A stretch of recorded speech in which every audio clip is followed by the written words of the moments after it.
Hey everyone, it's Matt at Tech Ranger, and today we're going to be taking a look at third-person animation mods and what you might need to do in order to actually use some of them. So if you've ever looked at third-person animation mods for Fallout 4, there's a lot of them. Most of these animation mods do have a requirement, and it's an in-game third-person camera configuration, so we're going to look at that in this video. And then look at some of the animation mods that you can use. If this video helped you out at all, feel free to leave a like and comment down below with what third-person animation mods you're using. But with all that said, let's take a look at what we need to do with this in-game third-person camera configuration first.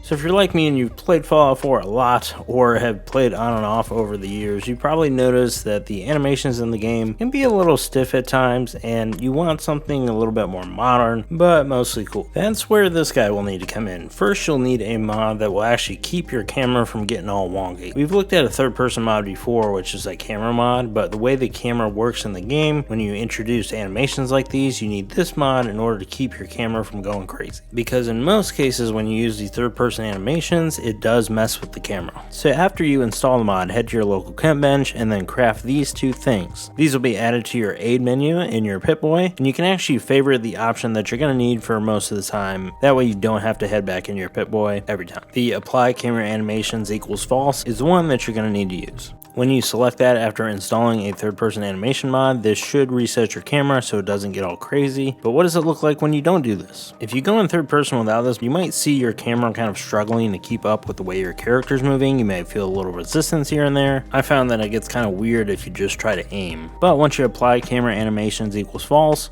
you should be good to go. And you can really see that the camera did change, and now your camera will be back how it should. But this third-person camera configuration mod isn't just those two things, it's actually a holotape as well, and you'll be able to do a little bit more with it than you might think. You can actually change the FOV in this game as well. You can even change the actual movement of the camera and how it is to the left, to the right, depending on which combat stance you're in. Now obviously if you're using like the 60 FPS mod with the 90 FOV, this could clash with that, so you might be able to still use the third-person camera configuration, just maybe don't activate these settings. And then if you need to uninstall the mod, there is this danger zone option which will allow you to do that. That way you can remove the files from your game. Now the last thing, just like we looked at with the camera presets mod, you will need to do this every time you load up your game, so just FYI.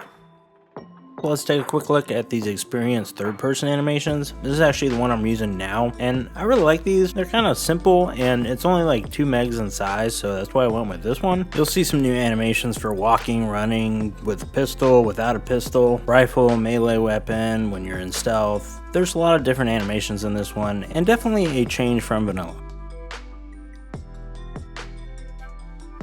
Now on the flip side of that, you have something a little bit more drastic in the animations. You have these MGS or Metal Gear Solid inspired animations, and these are really cool. So if you're a big fan of Metal Gear Solid, you might want to check this one out. I really like some of the animations in this one. I found that there wasn't a huge change in the sneaking animation itself, but when you're idle and sneaking, that was kind of the biggest change there at least.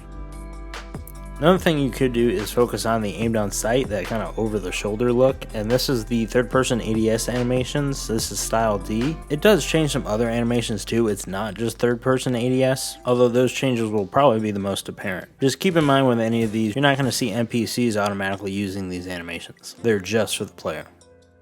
So I hope that was helpful for you, especially if you're kind of sick of the third-person animations in Fallout 4 and you just like playing third person. There's a lot of these, there's a lot of different flavors. Some of these mods only affect certain parts of the animations, kind of like running or jogging. Having something like the third-person config is usually a requirement for all of these. I did notice on some that they aren't explicitly saying that, but if you start having camera issues, then that is going to be your solution. Let me know if you have any questions about anything in the comments down below, and I will see you all in the next one. Thanks so much for watching.